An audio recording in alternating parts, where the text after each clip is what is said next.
Hello again. Today I wanted to talk to you about what is obviously the most important element of Jediism, the Force. Get comfortable, this one might take a while. In Star Wars, the Force is described as a mystical energy field that surrounds us, penetrates us, and binds the galaxy together. It is created by all living things, and in turn, all living things are created by it. I know now you kind of have a chicken and the egg kind of situation. Which came first, life or the Force? If life creates the Force, then how could the Force have existed to create life, to create the Force, and so on? Fair warning, this is metaphysical information ahead. Many Jedi, including myself, believe that the Force is consciousness. And not just our own consciousness, but our collective consciousness as well. Which includes what some might call the cosmic or divine consciousness. People also believe that consciousness isn't something that arose with conscious beings, but is an inseparable element of reality. Time, space, and consciousness are all intrinsic and fundamental elements that are all entangled together as part of the fabric of reality. So, is there any scientific evidence for this? Well, nothing solid. There are some theories about consciousness relating to quantum information and cohesive entanglement at brain temperature. Some of them are even gaining some speed among the scientific community. And if you take all of those studies and rotate the facts to the most attractive angles and forget all the problems that such theories are still struggling with, it could appear that way. But I'm not a scientist, and I'm not claiming to be. Until science textbooks are changed to include the idea of quantum consciousness, it's not science, it's a belief. And that's okay too.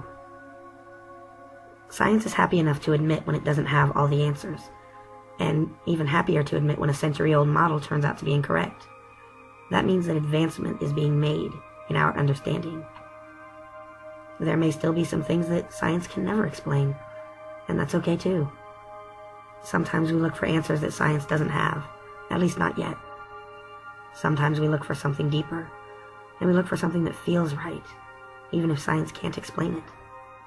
But with that said, putting aside scientifically proven facts in favor of beliefs is just because they make us feel better. It's ignorant. And twisting science into an unrecognizable mess to make it fit your beliefs, well, that's just irresponsible. So, does the Force exist? Are we all connected by it? Is there a universal consciousness that's only partially expressed in our own individuality? I believe these things are true, but until they can be formulated and observed and tested scientifically, it's just a belief. And if science proves it wrong, I'll have to accept that. And it's possible that what's true could turn out to be even more fantastic. As far as I'm concerned, the Force can be looked at in 3 different aspects, even though they're all really the same thing, and as you watch this episode, you'll be able to see how they're all different, but the same. So, stay with me. The 3 parts of the Force are the cosmic force, the living force, and the unifying force. The remainder of this video will kind of try to separate those out, and yet still show you how they're the same thing. So, what is the cosmic force? I believe that the cosmic force is literally everything. You and me and the plants, the animals, the rocks, the planets, the stars, time, reality itself. And not just itself, but as it relates to everything else. We are all alive. The universe is alive. The rocks and the clouds and the water are alive. Life is energy. And when you get right down to it, past mass and matter and different electromagnetic expressions, everything in the universe is energy. Everything is life. Now, this isn't to say that rocks and donuts and cars and planets are conscious or intelligent or aware. It just means that at the most fundamental levels, the Force exists in and around and through all things. And at the same level, past how our atoms and energies are boxed into forms, one thing is indistinguishable from another, and everything is indistinguishable from the energy that flows around it. And though inanimate objects may contain the energy of life, the cosmic force, they're not, well, alive because they don't generate the living force and are therefore not part of the unifying force. I know it's pretty confusing with an incomplete picture of all these other aspects, so you may benefit from watching this video again from the beginning to form a good picture of how everything falls into place. The cosmic force is the energy of life that's just kind of floating free in the universe, around things and through things, kind of like a vast ocean of warm golden light. And where does the cosmic force come from? Well, the cosmic force comes from the living force, which is the vital energy that flows through you and that you yourself create through the simple act of being alive. It isn't static, though. You're a capacitor for the cosmic force as well.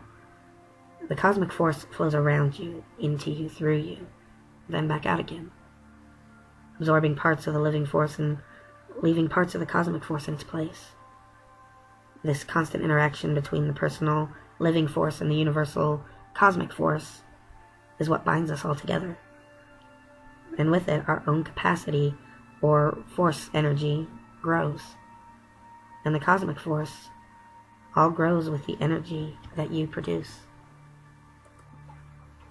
And the things that we take into our bodies, like water and good nutritious foods, help to strengthen the living force within us.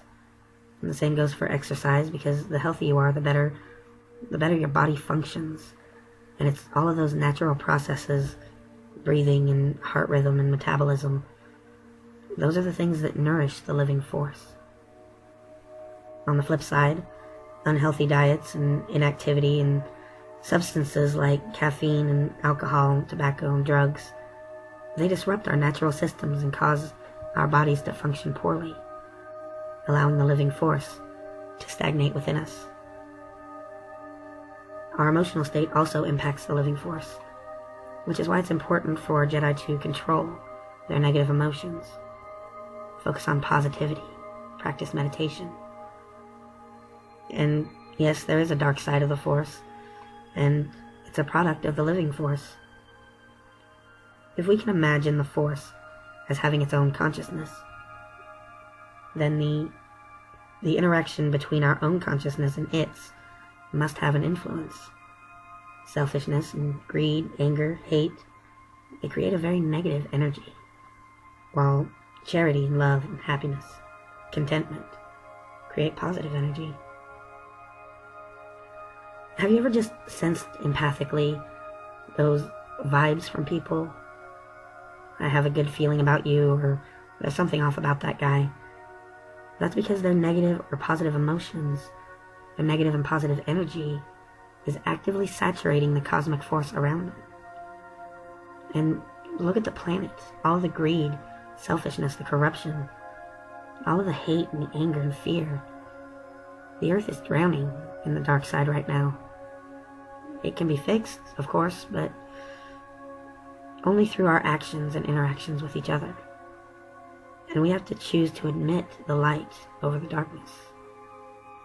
Greed begets greed, hate begets hate, love begets love, happiness begets happiness. The force in darkness inspires darkness. The force in light inspires light. Some of us may remember better times, if we're old enough, the greater unity that we shared decades ago, the simpler times when we felt happier and more secure, more alive. Sure, there were always problems, and there always will be, but in the light of the Force, challenges are easier to rise to, easier to cope with. The light side takes away the power of fear and doubt that the dark side wields. Now, the unifying force is the overall consciousness of the combined cosmic and living force. This is the force of intuition and guidance, the wisdom that has been accumulated and remembered by the cosmic force through eons of conscious living force experience. The unifying force is the will of the Force, and though many Jedi may accompany Jediism with other religions, such as Christianity, For me, the unifying force's will is the nearest thing to God that I subscribe to. I said before that the unifying force was an aspect of the force, but it's really more of a quality. In the same way that your consciousness is a quality of you, so too is the unifying force the consciousness and a quality of the force. I'm not going to get into death and the force in this episode, but just know that when you die, your thoughts and feelings and experiences, the creativity and personality that you've developed in life, those things don't just vanish, they merge. In the same way that your living force will merge with the cosmic force, so too will your consciousness merge with the unifying force, forever preserved as a part of reality. So, what exactly is the will of the force? What's it aspiring to? Some Jedi believe that it's in search of balance. Others believe that it's a neutral entity that is just observing and gaining knowledge. Personally, I believe that the unifying force is wholly benevolent and intent in its complex machinations to lead the universe to a place of good and love and, well, unity. Now, some of the things that I said might make sense to you already, or it might not. If it doesn't, that's fine too. You may believe something completely different, or you may have trouble coming to grips with what on earth all of this means.